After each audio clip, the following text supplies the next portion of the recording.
Semana passada vocês estavam, essa é a Gislene, estava viajando, e o Pascoal, o esposo dela, o Paulo e a Adriana, são amigos nossos. Como é que vocês saudam um ao outro? Seja bem-vindo em nome de Jesus. Ainda estou viajando, eu sei, amiga, você ainda está viajando. Amém. Glória a Deus. Quem fez a leitura semanal? Tirando a irmã que estava viajando? Que daqui até o mês que vem a irmã ainda vai estar se recuperando da viagem. Ninguém leu a leitura semanal, gente? A leitura diária da revista? Nós estamos na lição 6. Justiça divina. A preparação do povo de Deus para os últimos dias no livro de Ezequiel. Está aí o Senhor trazendo para nós, através da experiência do profeta Ezequiel, alguns alertas e pontuamentos acerca da volta dele, acerca do juízo que ele tem para a igreja. Como a experiência obtida por Israel, nós também, como igreja, nós temos a mesma problemática que Deus, através de Ezequiel, está pontuando para nós. Vamos ler juntos? Certamente o Senhor, o soberano, não faz coisa alguma sem revelar o seu plano aos seus servos, o profeta, em nome de Jesus. Então ele revelou para Ezequiel todas as coisas que haveriam de vir. Primeiramente, revelou a Jeremias. Jeremias ficou dentro de Judá o tempo inteiro, profetizando, alertando, chamando a atenção. O povo enfiou um pau na orelha, como dizia minha sogra, e não quis saber. Quis viver aos seus próprios deleites, às suas próprias vontades, quis fazer o que o seu coração mandava. Ignoraram completamente o alerta do profeta. E o Senhor, através de Jeremias, avisava para o povo: vocês vão ser destruídos, vocês vão ser destruídos. Vocês vão ter que passar pela justiça divina, porque vocês estão abusando. Pronto. Passou o tempo, chegou o tempo do Senhor e a coisa aconteceu. Ezequiel já, na Babilônia, recebe toda essa revelação do Senhor. Amós, ele também recebe essa revelação e ele diz: Deus não fará coisa alguma sem antes revelar aos seus servos. Então o Senhor, ele vai fazer daqui para frente. E ele está dizendo para mim e para você. Agora, quem tem ouvidos, diz João, ouça o que o Espírito Santo está dizendo a você, que é a igreja do Senhor. Porque o fim vem, o juízo vem, a cobrança de Deus, ela vai chegar. E como nós estaremos? Pode mudar. Pode mudar. O princípio das dores estão aí. Qual é a vontade de Deus para tudo isso? A palavra do Senhor diz em Pedro que a vontade dele é que todos se salvem. Ponto 1. Como é que eles vão ouvir se não há quem pregue? E quem vai pregar se não são enviados? Não estão sendo capacitados e arregimentados para essa missão do ide por todo mundo. Segundo, qual é a vontade do Senhor? Que nenhum se perca. Mas, no entanto, a igreja está assim, de gente que não sabe nem quem é Jesus e o que ele fez. Estão na igreja simplesmente por status. Estão porque acham legal. Estão porque é divertido. Estão porque eu não quero ir para o inferno. Mas não sabe o motivo. Então precisa, estar aprendendo do Senhor. Os princípios, o princípio das dores estão aí. E vocês têm visto isso, não tem? O noticiário é só, ultimamente, guerra, fome, peste, doença, alerta geral de pandemia. O governador de São Paulo, a semana passada, falou assim: eu não queria dizer não, mas vocês vão precisar voltar a usar máscara. Então está essa palhaçada. Mas as coisas estão acontecendo. Em vez de a gente perder tempo com novela, vamos buscar o conhecimento do Senhor. Pode mudar. Já está aí. Obrigada. Está aí.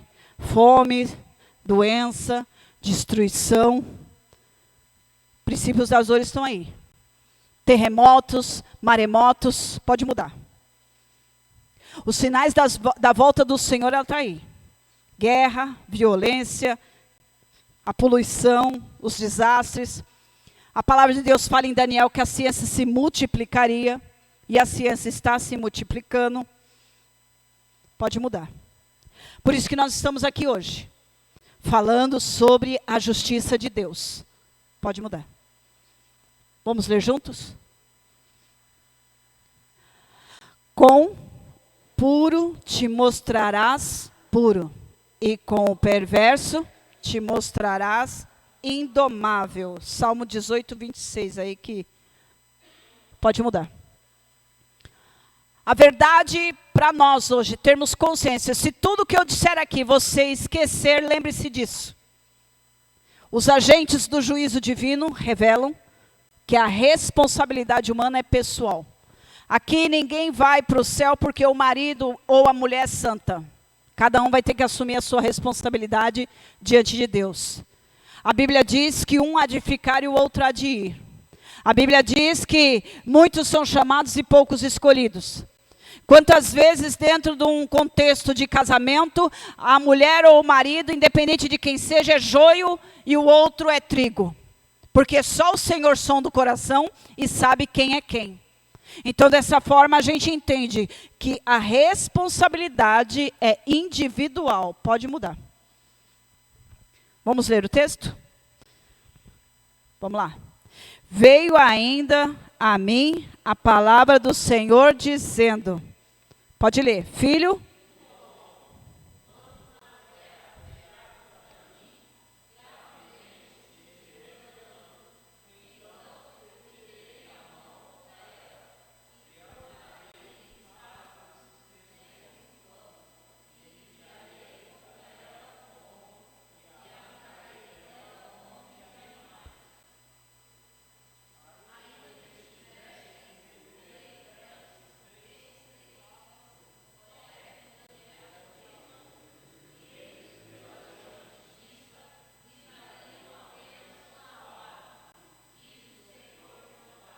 Só um minuto, gente. É importante que todos leiam, para que fixe a mensagem, tá bom?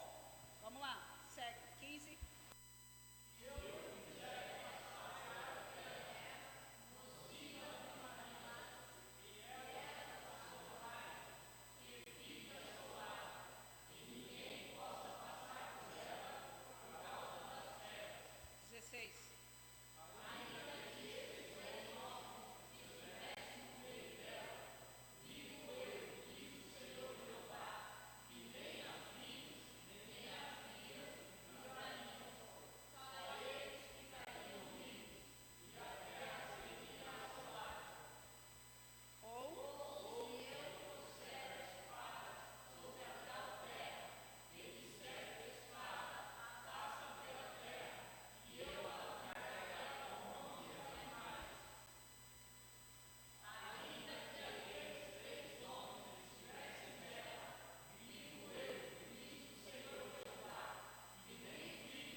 Está aí.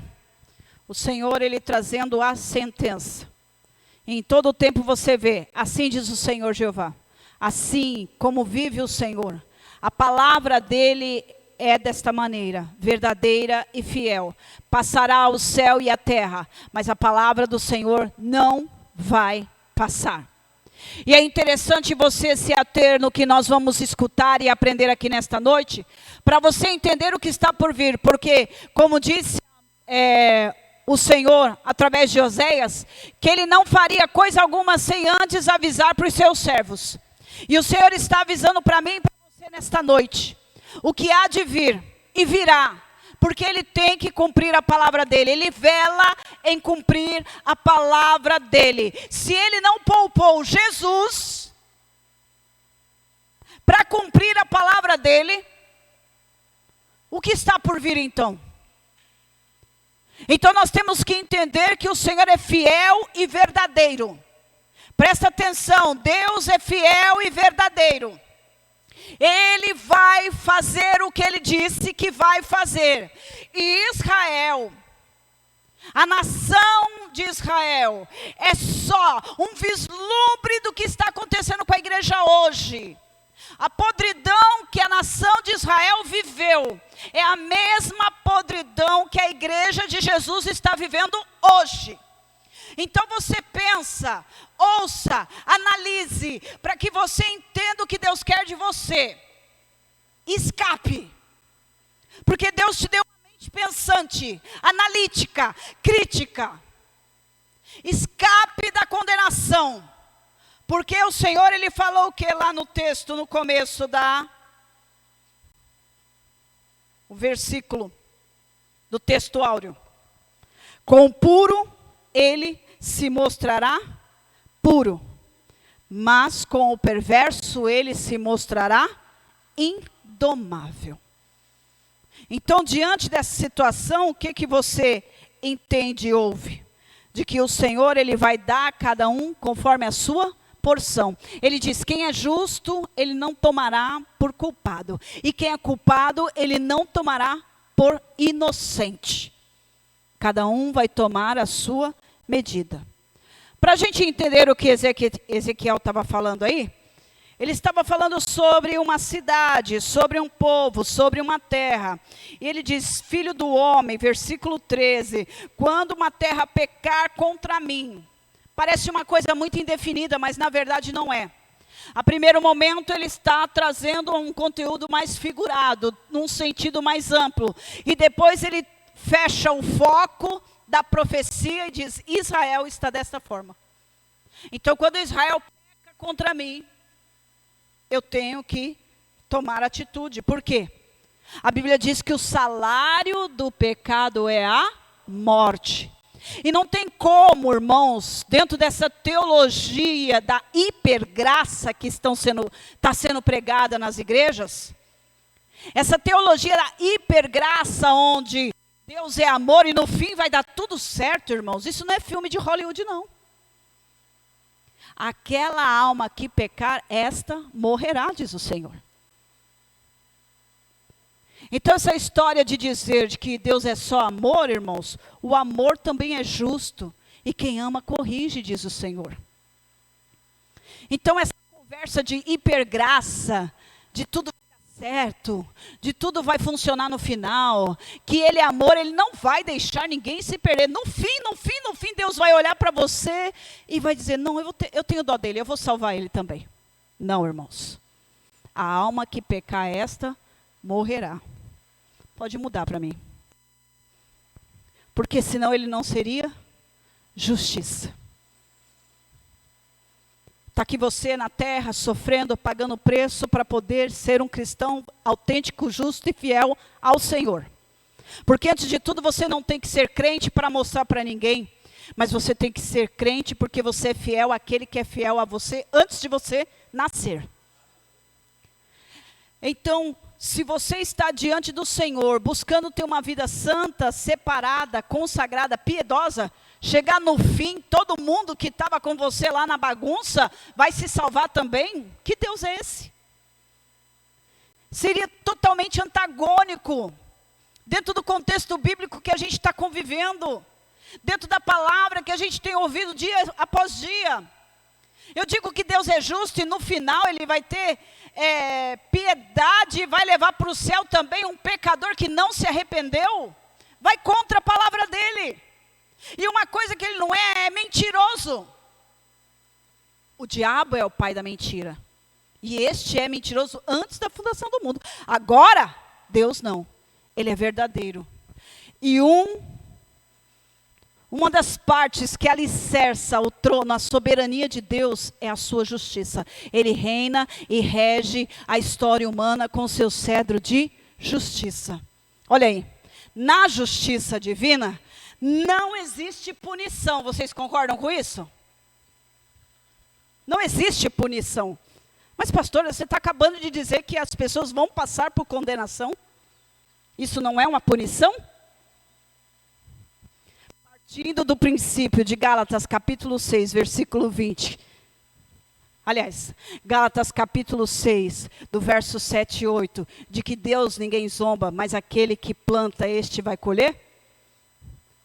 Mas sim, a colheita daquilo que plantamos. Então, quem plantou uma vida de pecado, desregrada e completamente serviu ao diabo, vai colher o quê?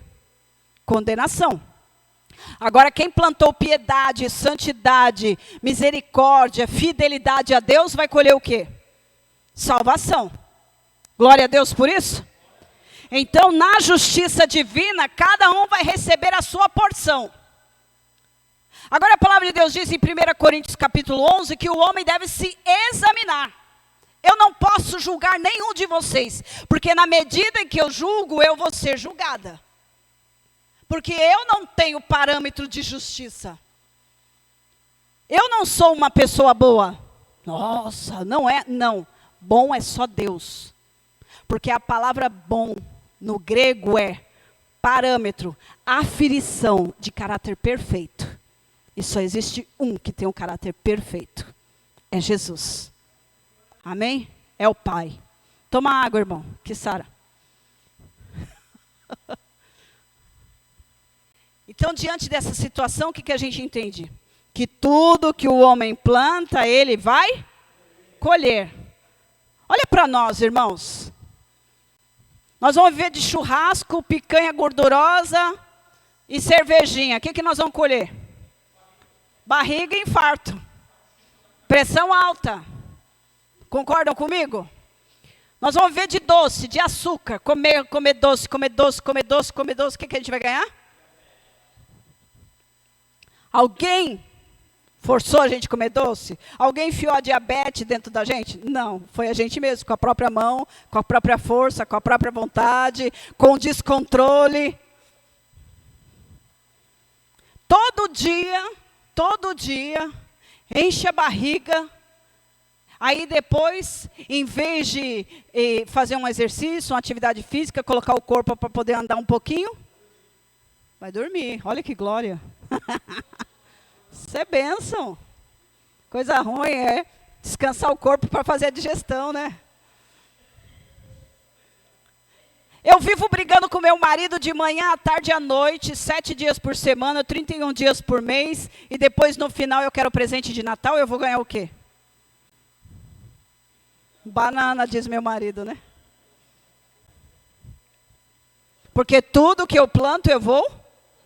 Se eu não sou uma esposa idônea, se eu não sou uma esposa segundo o parâmetro de Deus, eu vou querer testemunhar o evangelho para o meu marido, vivendo dissolutamente? Nunca que o meu marido vai acreditar que eu sou uma pessoa cristã. Nunca. Porque a minha boca fala uma coisa e a minha vida mostra outra.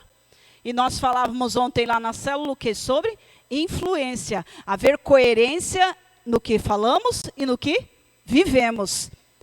Pontuamos também de que o exemplo arrasta mais do que as palavras. Convence mais do que as palavras. Então vamos identificar o juízo divino. As ações de Deus são concernentes à retribuição do pecado. Existe pecado, pecadinho e pecadão?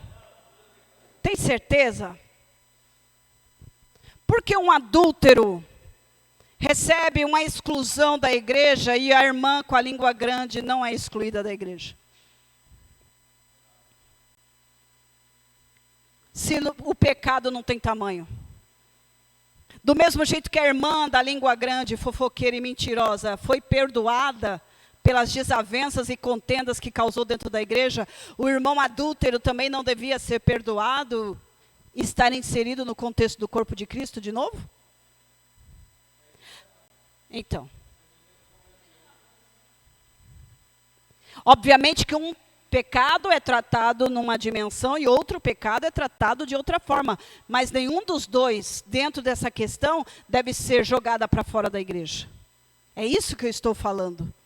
Porque não há diante de Deus tamanho de pecado, tudo é pecado. Tudo que transgride a lei de Deus, ofende a santidade de Deus é pecado. Obviamente que para cada patologia há um tratamento, há um remédio. Você o quê? Fake news. Nossa, vamos chamar o STF para elas. O que você falou? Eu não entendi a primeira parte. Ah, tá. Você sabe o que isso vai dar, né? As conversas vai falar, gente, eu não estou fazendo fofoca, é notícia, porque o pastor falou que a gente é jornalista. Ah, é? Vai ficar sem jornal. Olha só, Gálatas 6, 7, olha aí. Não se deixe enganar, de Deus ninguém zomba, pois o que o homem semear, isso também colherá. Vamos lá, tópico 1, o discurso profético. À luz das Escrituras, ficamos sabendo que a ira de Deus nunca acontece sem uma justa causa, e nem mesmo sem um prévio aviso. Pô, se Deus é amor, por que as crianças estão com fome? Se Deus é amor, por que acontece o terremoto e o maremoto e morrem milhões de pessoas? Se Deus é amor, por que o mal existe? A Bíblia diz que tudo que o homem planta, ele colhe. O cidadão enche o mar de reciclável e não quer que o negócio fique ruim. Enche a atmosfera de poluição, acaba com a camada de ozônio e não quer que os polos árticos se diluam e degelem. Porque para toda ação, uma reação. Isso é física, irmãos. E não precisa nem ser gênio para entender isso daí. Só que a palavra de Deus diz que, em Romanos, de que a natureza está gemendo, pedindo justiça a Deus, porque o ser humano está subjugando a natureza. Aí nós vemos aí no juízo de Deus sobre isso. Pode mudar. Amós 3,7 diz o que aí? Quem quer ler?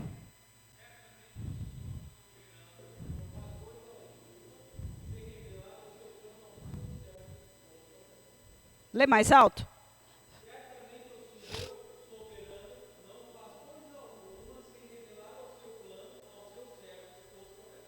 Deus está falando com você, amém? Deus está falando com você. A primeira parte do oráculo, pode mudar, no versículo 13. Diz aí o versículo 13.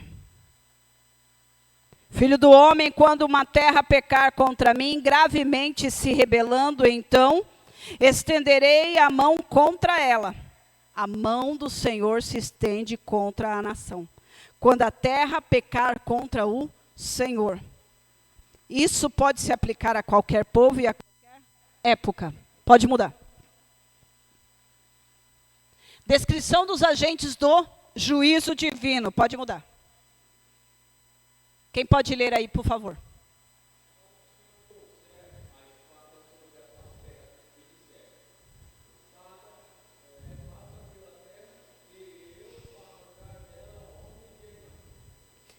Essa espada, ela está conotando o conceito de guerra. Vocês viram agora que a Polônia recebeu aí de graça um míssil? E eles estão tentando, a Ucrânia está tentando se isentar e dizendo que é inocente. Vocês têm noção do que está acontecendo? Quem tem noção do que está acontecendo? Oi? Os rumores de guerra. Sim. Falta isso. Falta isso.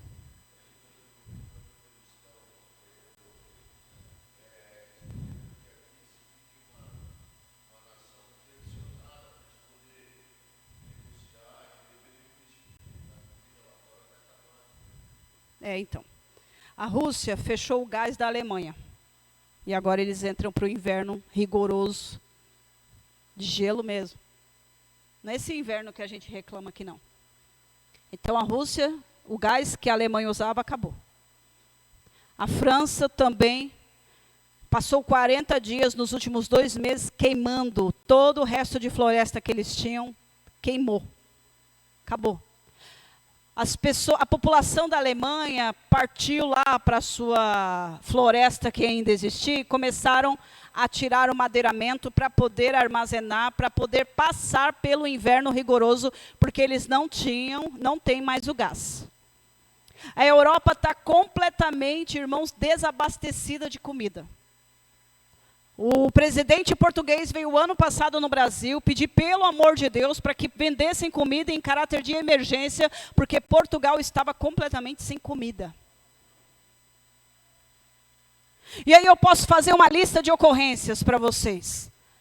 A maior temporada que a China está passando em seca, é agora. A China está passando por uma temporada de seca horrível. E o forte deles é arroz. E para arroz precisa de água. Eles vão conseguir suprir a necessidade de mais de 2 bilhões de chineses?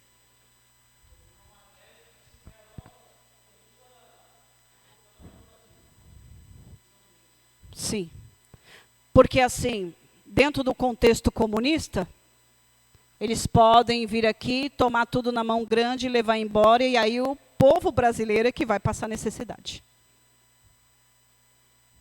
Porque se a gente achou que a carne estava cara, a gente tem que agradecer, né, àquela empresa da JBS que comprou com o dinheiro que recebeu todos os açougues e frigoríficos que eles podiam, para que eles fossem a última opção, a única. Desta forma, então, eles podendo exportar a carne a preço de dólar. A gente pode comprar carne a preço de dólar? Vieram os chineses aqui na época da pandemia e comprou a maioria das granjas que tinham em São Paulo. O Dória vendeu para eles. Vendeu. Ele tinha negócio com os chineses. Então, todo mundo que produzia frango e ovo, ele vendeu. Por quê? Ele rechaçou o povo com o lockdown, o povo ficou sem condição financeira, aí com a corda no pescoço, o que eu vou fazer? Aparece um cidadão lá com meia dúzia de real e fala, eu vou comprar de você. Ah, eu estou com a corda no pescoço, eu vou vender. Vendeu.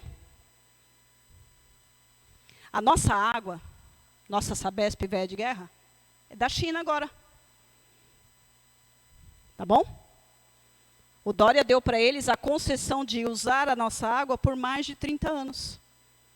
Aí eles enchem agora o container de água e levam embora. Igual os Estados Unidos já faz há muitos anos. Vocês têm noção do que está acontecendo? Tá?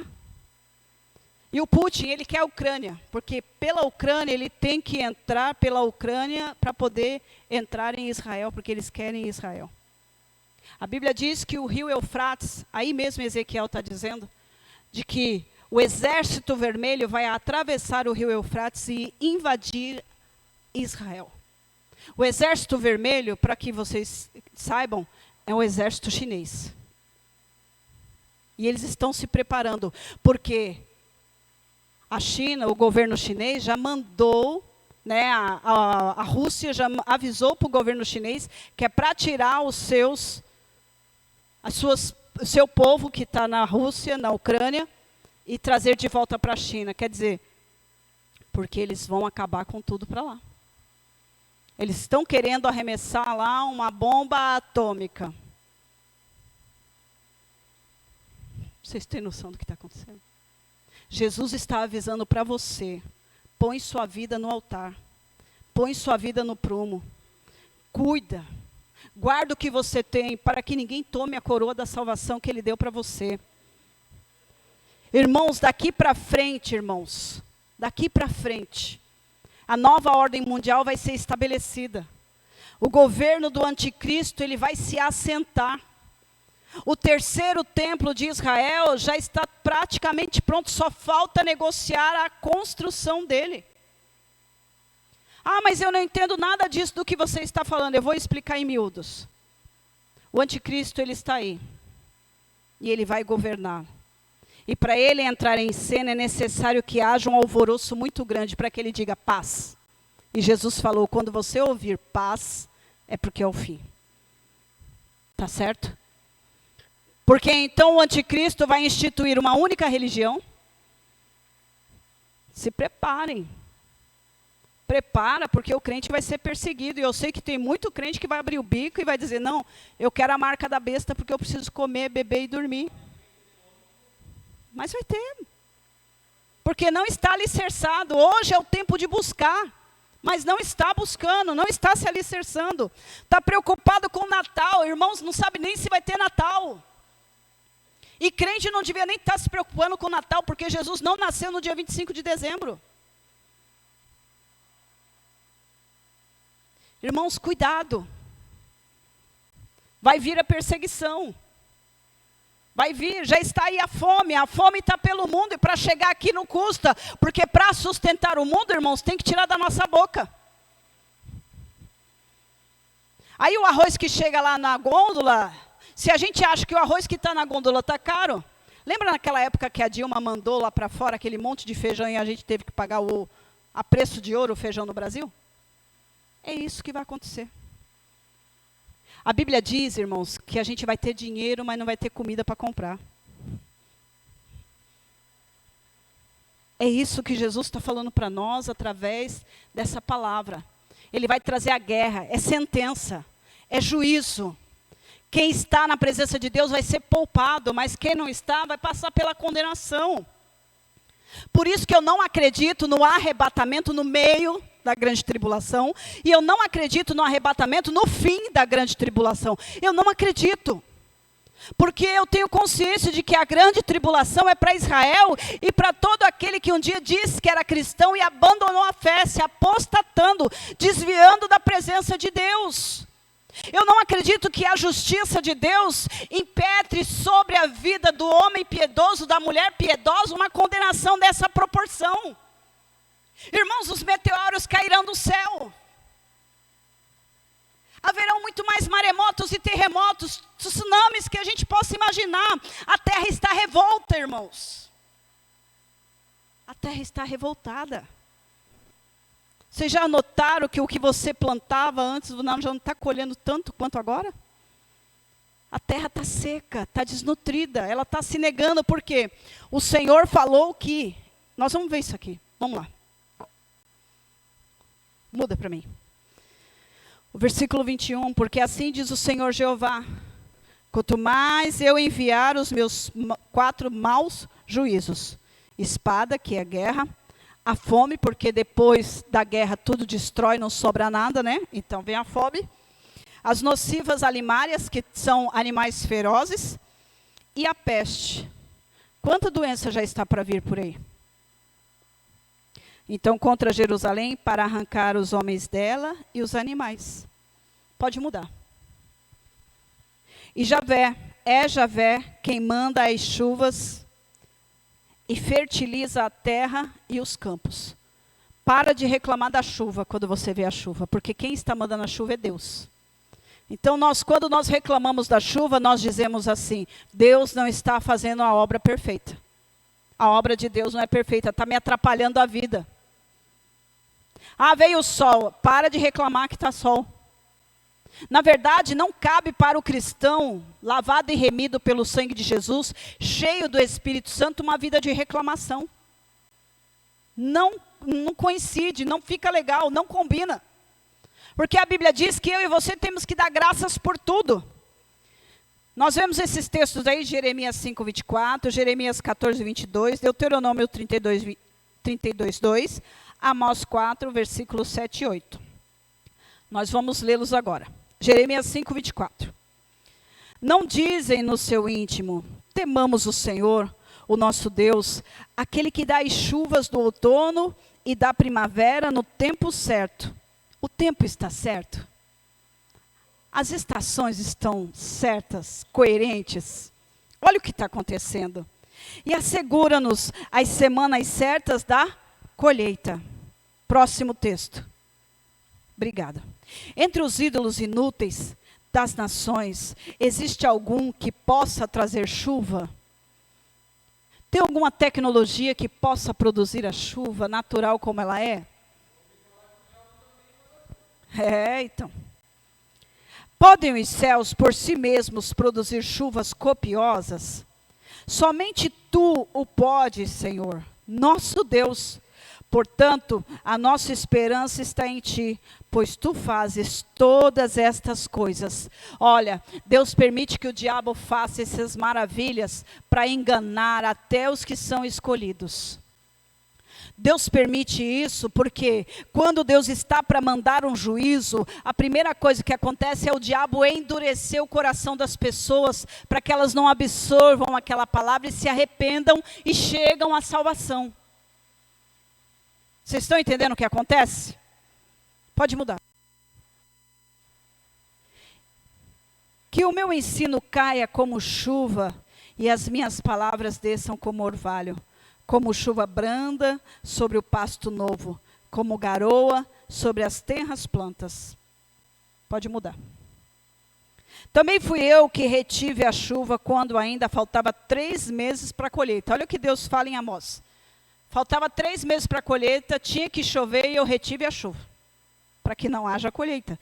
Mandei chuva a uma cidade, acho que era Mongaguá, aqui chove bastante. Mandei chuva a uma cidade, mas não em outra. Uma plantação teve chuva, e aqui não teve chuva, secou. Ele tem todo o poder, amém? Está na mão dele. Pode mudar. A mesma coisa que ele parou o sol. Na verdade, ele não parou o sol, né? Você sabia disso? Ele parou todo o cosmo.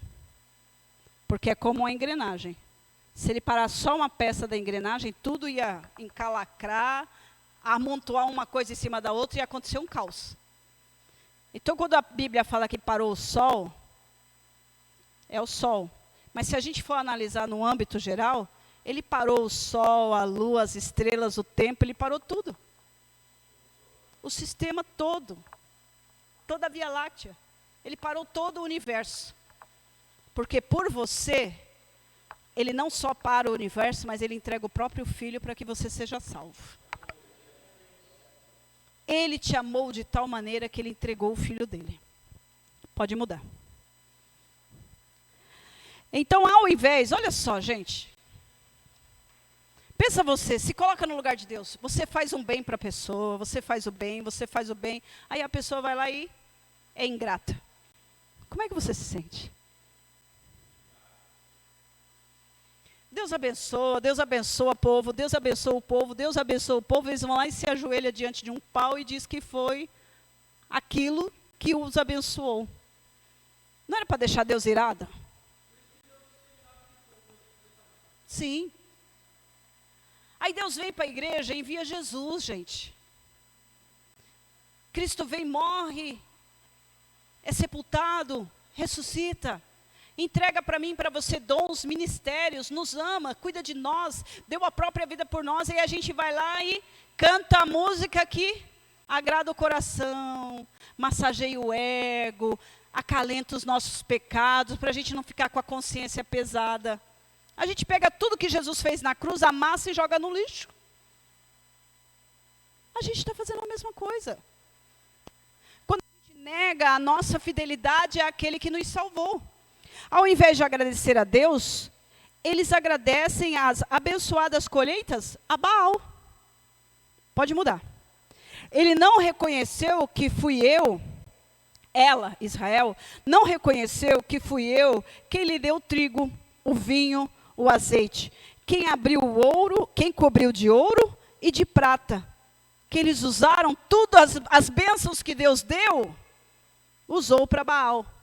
É por isso que Deus olha para nós e fala, não gaste o seu dinheiro com o que não é pão. Porque se você gastar o seu dinheiro para satisfazer a cobiça da sua carne, a cobiça dos seus olhos, estaremos fazendo a mesma coisa que esse povo fez. A gente está alimentando o pecado dentro de nós, com as bênçãos que Deus deu para nós. Deus abriu a porta do seu trabalho, permitiu que você ganhasse reconhecimento, estima, verba. Aí você pega esse dinheiro e usa para pecar. É a mesma coisa. Pode mudar. A seca era um sinal visível do castigo divino. Vocês entendem por que a China está desse jeito? Porque persegue e maltrata a igreja. Ninguém mexe com a igreja, irmãos, e sai impune. Jeremias 12, vamos ver? Até quando a terra ficará de luto e a relva de todo o campo estará seca? Perecem os animais e as aves por causa da maldade dos que habitam nessa terra. Pois eles disseram, ele não verá o fim que nos espera. Pode mudar. O céu sobre a terra será de bronze, e o chão debaixo de vocês será como ferro. A espada, pode mudar. A espada é uma linguagem figurada para designar a guerra, também resultando na peste e na fome. Vamos ler? Vamos ler junto? E diga, ó montes de Israel, ouçam a palavra do soberano Senhor. Assim diz o soberano Senhor aos montes e às colinas, às ravinas e aos vales. Estou para trazer a espada contra vocês. Vou destruir os seus altares idólatras. Olha aí o que diz o versículo 12. Quem está longe morrerá de peste. Quem está perto cairá pela espada. E quem sobreviver e for poupado morrerá de fome. Assim mandarei a minha ira sobre eles. Dentro desse contexto, o povo estava cercado. O exército da Babilônia cercou os muros de Jerusalém. Diz a palavra de Deus em Jeremias que as mulheres olhavam os seus filhos. Você tinha o seu e eu o meu. E a gente combinava, hoje a gente vai comer o meu filho e amanhã a gente vai comer o seu filho, para não morrer de fome.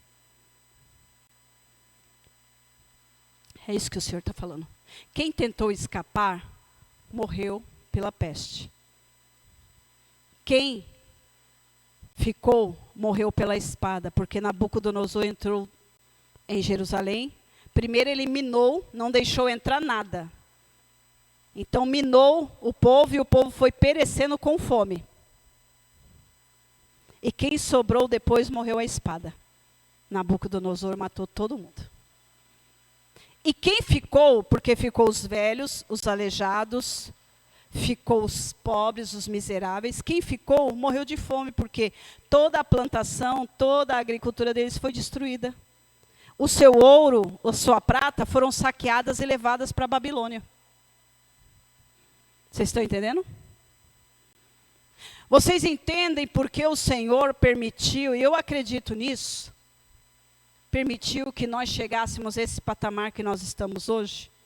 Porque a igreja era para ter se posicionado diferente dentro do contexto que a gente estava vivendo há uns meses atrás. A igreja não era para ser partidarista. A igreja era para ser só serva de Deus, luz nessa terra e sal nessa terra. Mas a igreja tomou partido de A e tomou partido de B. Com isso, irmãos, acabou acarretando a maldição que está por vir. Porque nós, irmãos, nós temos que ser neutros. É por isso que a igreja ela não é dominada pelo Estado, e nem o Estado pode ser governado pela igreja. Nós somos um povo à parte. O Senhor disse que a gente é separado. A Bíblia diz que a gente não é dessa terra. A gente tem que demonstrar ao mundo que Jesus existe, e que Ele é bom e que Ele veio para salvar. A gente não tem que estar preocupado com essa terra. E todos os bens materiais que Deus te der é para você retornar para o reino dele, é para glorificar o nome dele. Mas que é para você ficar apegado nos bens materiais, isso não é. Porque do mesmo jeito que o Senhor te deu, ele vai tomar. A partir disso, que isso tome conta do nosso coração. Ah, Deus quer então que eu seja pobre e miserável? Não. Deus não quer que o bem material tome conta do seu coração, porque você não é daqui. Você só é instrumento na mão de Deus para abençoar a vida dos outros. Então tá aí. Vamos ao próximo? Isso. Fora está a espada, dentro a peste e a fome. Quem estiver no campo morrerá pela espada, e quem estiver na cidade será devorado pela fome e pela peste. Próximo. A fome é uma referência à escassez de alimento provocada pela destruição da produção da agropecuária, porque quando vem a guerra acaba com tudo, tá certo? Próximo. A peste é resultado da epidemia causada pelas mortes nos campos de batalha. Vai acontecer uma guerra chamada Gog e Magog. Está lá no capítulo, acredito, 47 de Ezequiel. Essa guerra é o que eu estou falando para vocês. Onde a Rússia vai se juntar com a China para poder invadir Israel. A Bíblia diz que o próprio Deus vai lutar essa guerra. A Bíblia diz que ele vai mandar meteoros do céu para poder acabar com o exército russo e chinês. A Bíblia diz que vão demorar mais de 7 anos para se recolher todo o resto dos mortais que vai ficar da guerra. Vai ser muita gente morta. Porque Deus ele vai proteger Israel. A gente não vai estar aqui, irmãos. Tá bom? Fica só na imaginação. Quem quer ficar aqui para ver essa guerra? Vai ficar pior. Vai ficar pior. Vamos lá? Próximo. Já estamos terminando. Eu quero que você preste atenção nessa parte agora. Por quê? Porque muitas vezes, você tem orado por pessoas. E eu vou dizer, tem pessoas que Deus não vai ouvir a oração. Deixa eu dar uma notícia para você que talvez você vai ficar assustado. Tem gente que Deus não quer salvar. Tá bom? São pessoas tão malignas que Deus não quer salvar. Ah, mas Deus então, que amor é esse que ele diz que morreu por todos? Essas próprias pessoas, elas não vão reconhecer o senhorio de Jesus. Porque elas são tão autossuficientes, tão orgulhosas, tão soberbas, que elas vão se achar donas de si mesmas. E quando a gente rejeita o senhorio de Jesus, a gente está fazendo como o diabo, se rebelando. Se rebelando contra a autoridade, o poder e a soberania de Deus. Então vamos lá. Vocês lembram que no contexto a gente viu que as pessoas, Israel, Jerusalém junto com Judá, estava falando, Deus não vai destruir Jerusalém. Por quê? Porque Ele nos ama. Sempre a história da hipergraça, né? No fim vai dar tudo certo. E no contexto que a gente leu de Ezequiel 14, eles estão dizendo assim, a gente é herança da casa de Abraão, temos uma promessa. Deixa eu dar uma notícia para vocês. Aquela música do Marquinhos Gomes, quem tem promessa de Deus não morre. Vocês conhecem essa música? Essa música é uma heresia. Porque Israel era a menina dos olhos de Deus, mas por causa do pecado, foi condenada. Então é uma prova de que até mesmo você, que é o escolhido, separado, ungido, consagrado, cheio de poder, se um dia se desviar,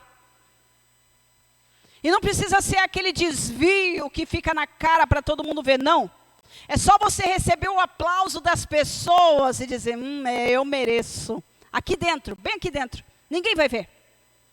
As pessoas elogiarem você e dizer assim, nossa, que bênção, que máximo, que mega, plus, master, poderoso. E você olhar para dentro de você e fazer, não, que isso, falsa modéstia. Não, toda a glória para Deus. E aqui dentro você dizendo, não, eu mereço, me esforcei. Fiz por onde? Me gabaritei para isto, sou capaz. E a boca está dizendo, não, a glória é para Deus, a glória é para Deus, a glória é para Deus. E aqui dentro você está recebendo a glória, já caiu.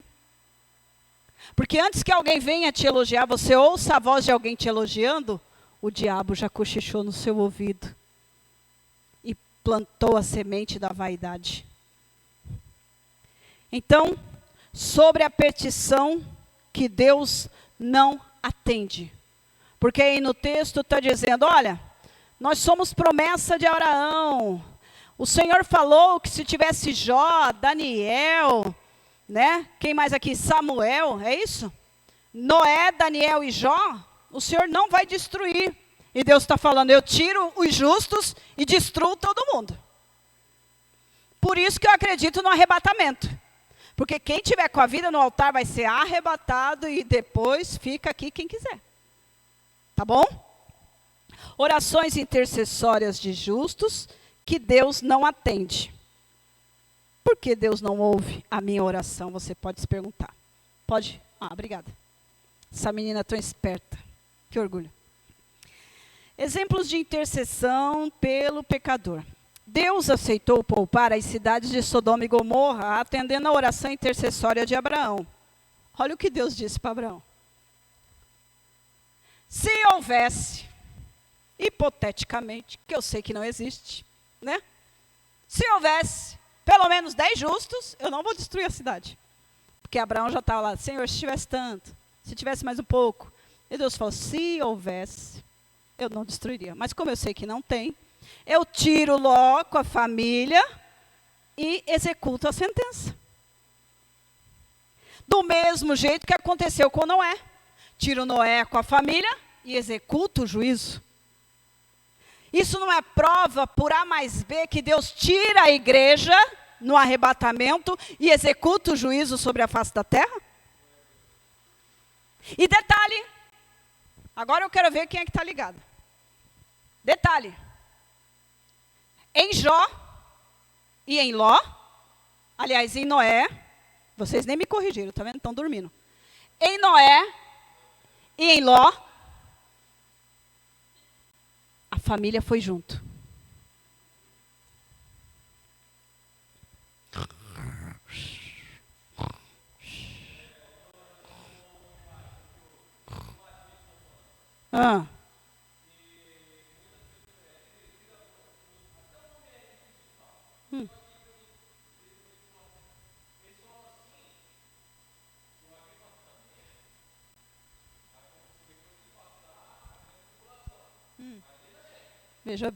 Vejamos bem.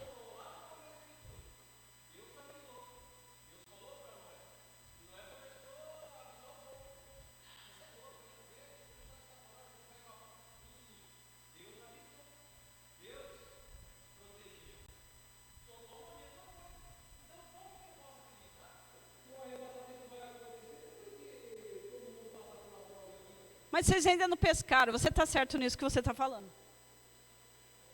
Eu disse que, tanto no contexto de Noé, no dilúvio, quanto em Sodoma e Gomorra, Ló, junto com Noé, levaram a sua família. Sim! A sua família vai ser salva junto com você. Vocês estão entendendo?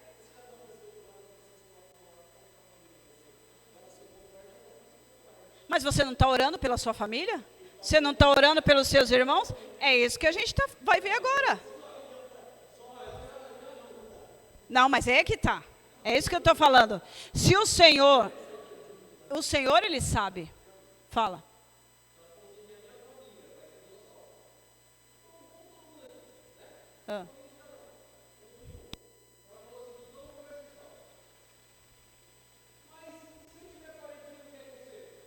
A mulher de Ló. Sim, mas foi a opção dela. Você não intercedeu pela sua família? Você não clamou diante de Deus? O que diz em Ezequiel 3? A palavra do Senhor diz que você é atalaia. Você falou para a sua família. Se você não falou verbalmente, você deu testemunho de crente de integridade. Concorda comigo? Concorda ou não? Estou falando besteira?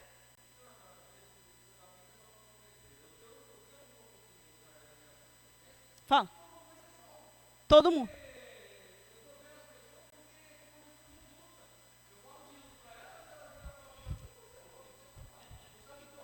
Você vai ver aqui agora, ó.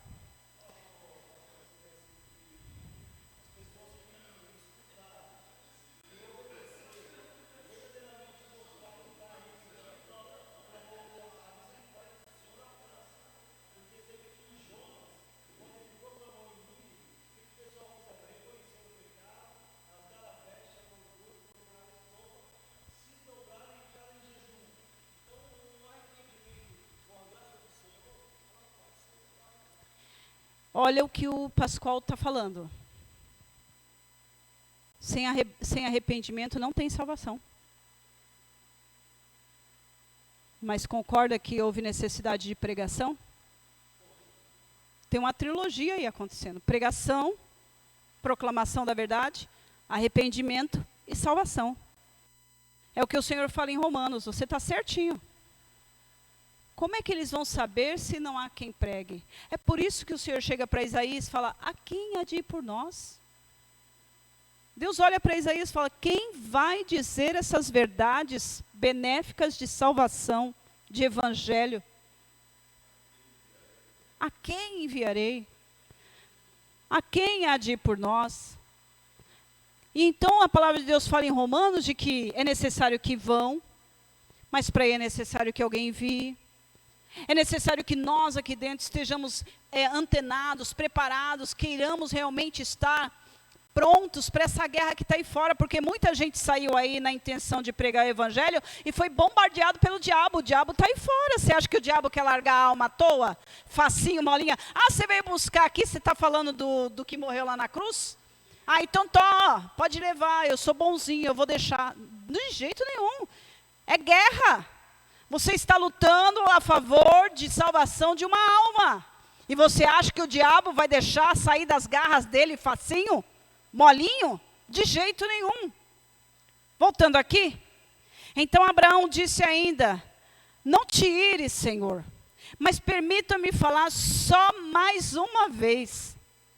E se apenas 10 forem encontrados? Ele respondeu, por amor aos 10, eu não a destruirei. Mas Deus sabia que não tinha 10. Tá certo? É nesse contexto que o povo aqui está contestando Ezequiel. Porque Ezequiel está lá na Babilônia.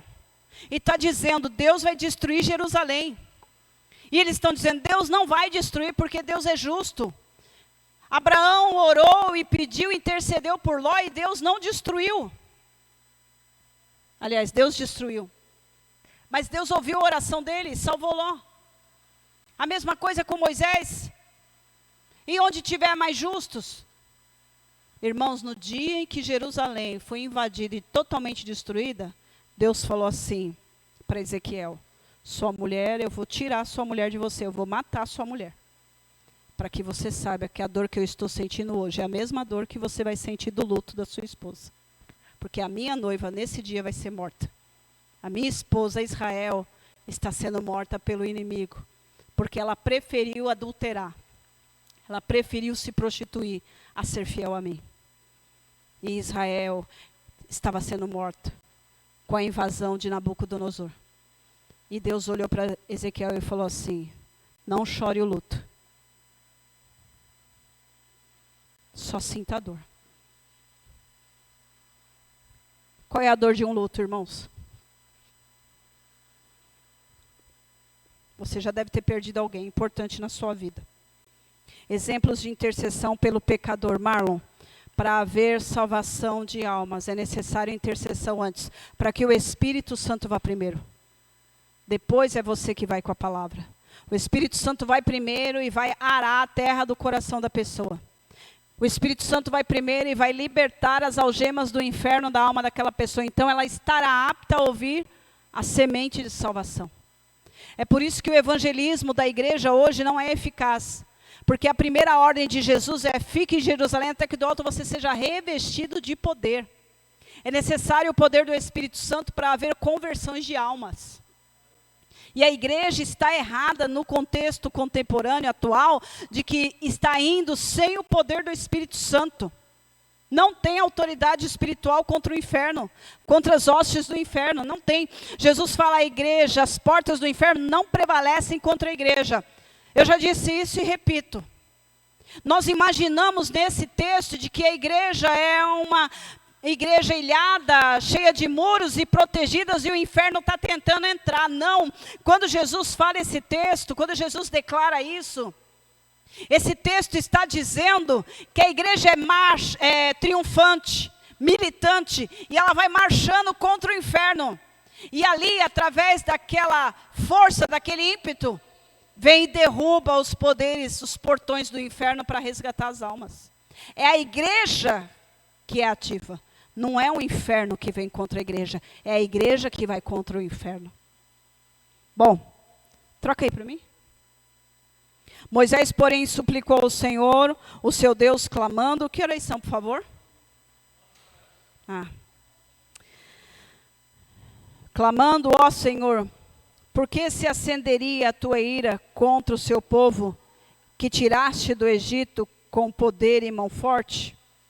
E sucedeu que o Senhor arrependeu-se do mal que ameaçara trazer sobre o povo.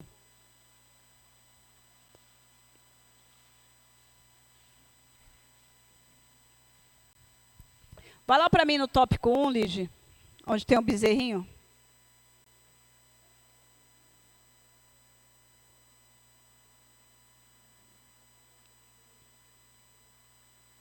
Pode ir? Aí. Volta. Deus perdoou o povo reiteradas vezes. Israel se rebelou contra Deus ainda no Sinai com o culto do bezerro de ouro. Mas Deus perdoou-os e renovou o concerto com os israelitas. Pode mudar. Esse daí é o versículo do Êxodo 34, 10. Pode mudar. Exemplos de intercessão pelo pecador. Presta atenção aqui. Inspirados nessas experiências dos homens de Deus, que oramos uns pelos outros e intercedemos pelos pecadores. Olha só, Marlon, que está escrito aí. Intercedemos pelos pecadores para que eles se arrependam e venham a Cristo. Olha o que aconteceu com Jó 42:10. Mudou o Senhor a sorte de Jó, quando esse orava pelos seus amigos. Quando você intercede por alguém, Deus está cuidando dos problemas que você está enfrentando. Para você ver quão importante é a intercessão. E o Senhor deu-lhes o dobro de tudo que antes possuíra. Então, sobre você, transborda as bênçãos do Senhor quando você intercede por alguém. Quando você se põe na brecha, como diz o Senhor para Ezequiel. Vamos lá para o tópico 2, Lige. Esses daí são versículos bíblicos. Isto. Um castigo inevitável. As reiteradas rebeliões dos filhos de Israel ao longo de sua história, desde a peregrinação no deserto, levaram a nação à apostasia generalizada. Chegou-se a um ponto em que não havia mais retorno. Vocês estão vendo ali a igreja que tem o show gospel? E a igreja que tem o ensino da palavra, como é bem frequentada, pode mudar. Aí tem um texto de 2 Crônicas. Castigo inevitável. Está aí o pregador se matando, gritando, e dizendo, obrigado, Senhor, por o avivamento nesta igreja. Vocês estão vendo alguém vivo nessa igreja? É assim. As pessoas acham que estão vivas na presença do Senhor. É o que Jesus fala para Sardes. Vocês acham que vocês estão vivos, mas na verdade vocês estão mortos. Tem uns ali que está só o pó e o cavaco e o esqueleto. As Escrituras mostram que há situações em que Deus se recusa a perdoar a nação e até pessoas, como aconteceu com Saul. Esse texto é muito triste. Esse texto está dizendo que Samuel está intercedendo por Saul.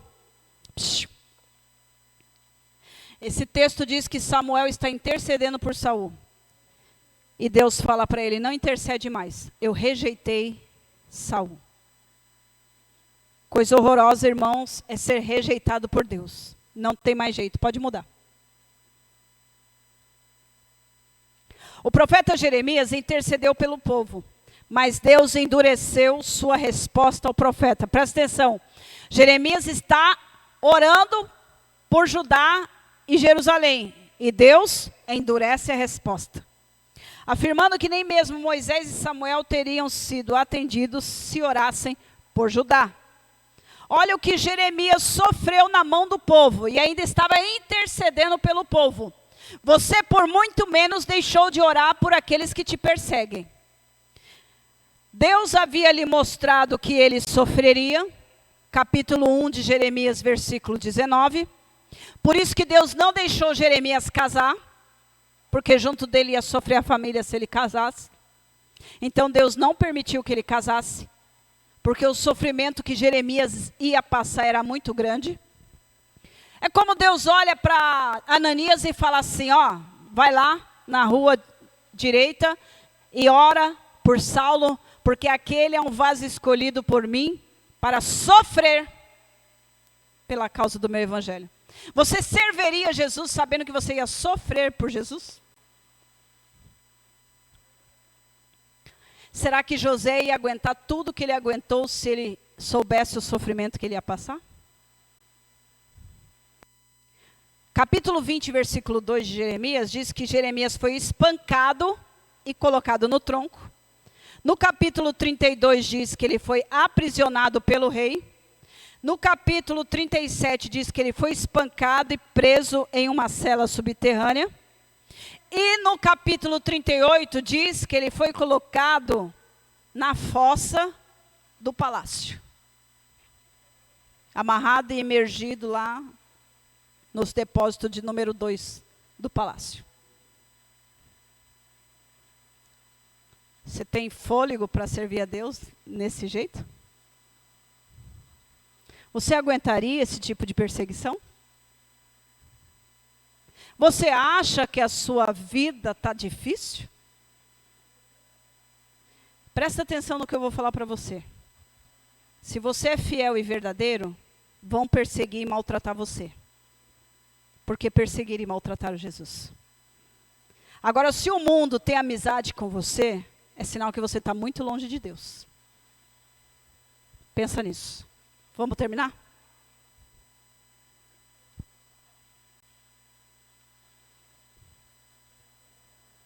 Quando Deus não atende a oração intercessória do justo.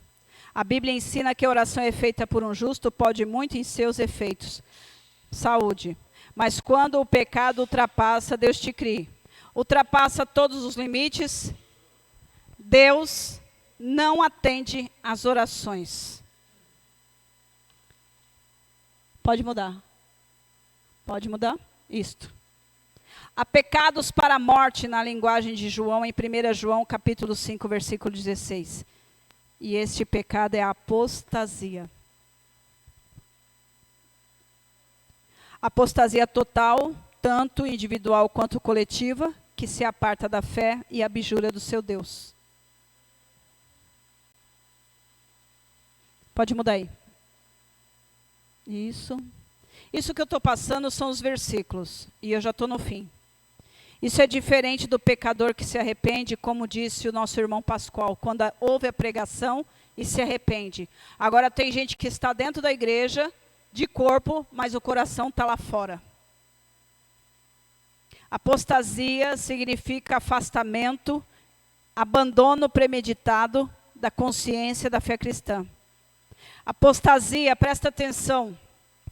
Apostasia é negar, renunciar, distorcer, propositalmente, o ensino da palavra de Deus. Então, essas igrejas que torcem a Bíblia, elas estão apóstata, cometeram o pecado de morte e não recebem a bênção de Deus. E Deus não quer nem que ore por elas, pelas pessoas que estão lá, porque elas estão mortas. Vamos ficar em pé? O pastor vai orar e impetrar a bênção.